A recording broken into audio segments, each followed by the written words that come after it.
What's good, y'all? This is Jeremy McGowans.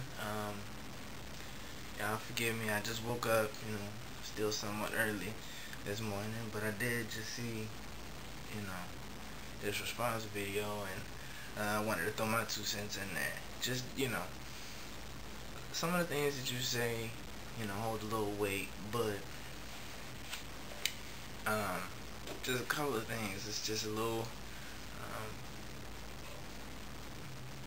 off, that I just wanted to try to clarify from a different perspective, from a different standpoint.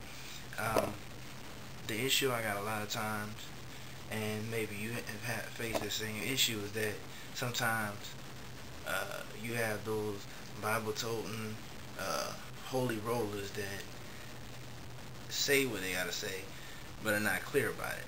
So then there's misinterpretations, there's misunderstandings, and all of this. So I'm hoping to just kind of clear that up a little bit.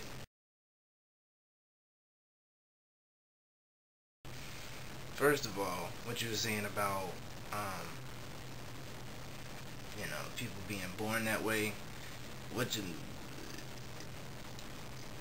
yeah, the reality of it is a choice. It's not like, being born, I'm a guy, I was born a guy. I was born with a penis, that's just it.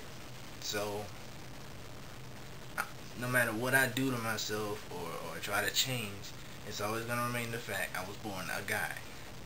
2, I was born black, as you can see. So, these are things that were put in my genes, in my DNA, while I was still in the womb. Homosexuality is not a gene. There's no gene for that. You can talk all you want about something in the psychiatric era, but the reality of it is that's not a part of DNA. That's just thought. And it was influenced in some way, shape, or form. They saw something, they experienced something.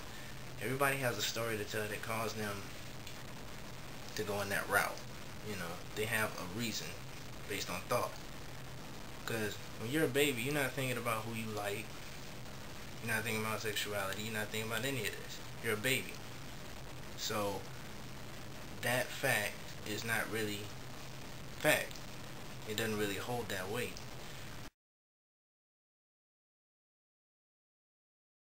When you talk about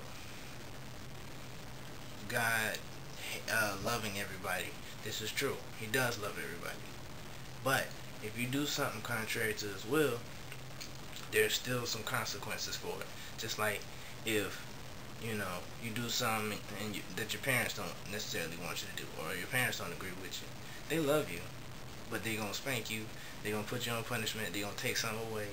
All of these things are still the case when you do something wrong. So when you say God loves everybody, but he hates the gays, he doesn't hate the gays. He hates the sin. He still loves the person, but he hates the sin. And it's just like anything else. If I steal, if I lie, if I kill somebody, if I, commit adultery, fornicate, anything, then that's still going to be, that's still considered to be a sin. It's still on the same level, and it's still something wrong, and there's still some consequences for that. Whether it be some type of punishment, whether it be something being taken away from me that was for me, then now God sees I don't deserve, so he takes it from me. So I just wanted to read something real quick, to back up what I'm saying. The same way that y'all had sex with a man as one does with a woman, both of them have done what is abhorrent. Abhorrent.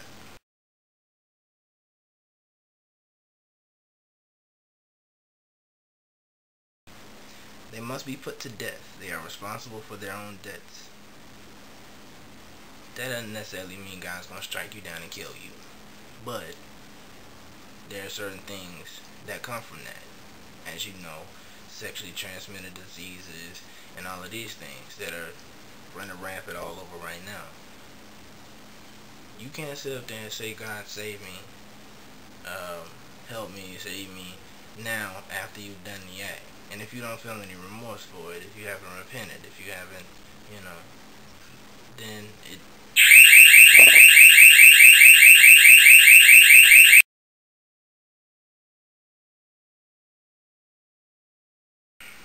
Ignoring God leads to a downward spiral. When God's anger, this is Romans 1:18. When God's angry displeasure erupts as acts of human mistrust and wrongdoing, and lying accumulate as people try to put a shroud over truth. But the basic reality of God is plain enough. Open your eyes and there it is. By taking a long and thoughtful look at what God has created, people have always been able to see what their eyes as such can't see. Eternal power, for instance, and the mystery of his divine being. So nobody has a good excuse. What happened was this. People knew God perfectly well, but when they didn't treat him like God, refusing to worship him, they trivialized themselves into silliness and confusion, so that there was neither sense nor direction left in their lives. They pretend to know it all, but were illiterate regarding life. They traded the glory of God, who holds the whole world in his hands, for cheap figurines you could buy at any roadside stand. So God said in effect, if that's what you want, that's what you get. It wasn't long before they were living in pig pen, smeared with filth, filthy inside and out, and all this because they traded the true God for a fake God and worshipped the God they made instead of the God who made them. The God we bless and the God who blesses us, oh yes. So, basically it's saying that we traded, the plan of God, the way of God, the will of God for this other thing. And that's where you got homosexuality and all of these things.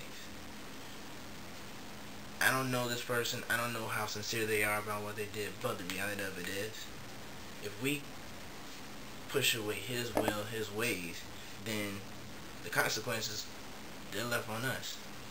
Alright? That's like saying, okay, you give somebody advice and they don't listen, then it's like, alright, go ahead. But don't say I didn't warn you when the consequences come. Don't ask me to bail you out. So, that's what that comes in. Gay people, yes, they should be allowed in the church. But, as long as they're there, they cannot be allowed to continue to sin. That shouldn't be the allowed thing. And they should be helped to do away with that. Guided. Loved anyway. Embraced anyway. But, that they should be, we should show them compassion. Don't condemn them, but don't condone the act, and show compassion. As my pastor always says. So, that's my whole spill on that, and, just, it wasn't a choice. It couldn't have been a choice. That's just my only issue, is that it could not possibly have been a choice. God did not create gays. He did not create adulterers. He did not create any of that. It's the choices we made to go against his will. Alright? Anyway, just want to say that. Much love to you. Peace.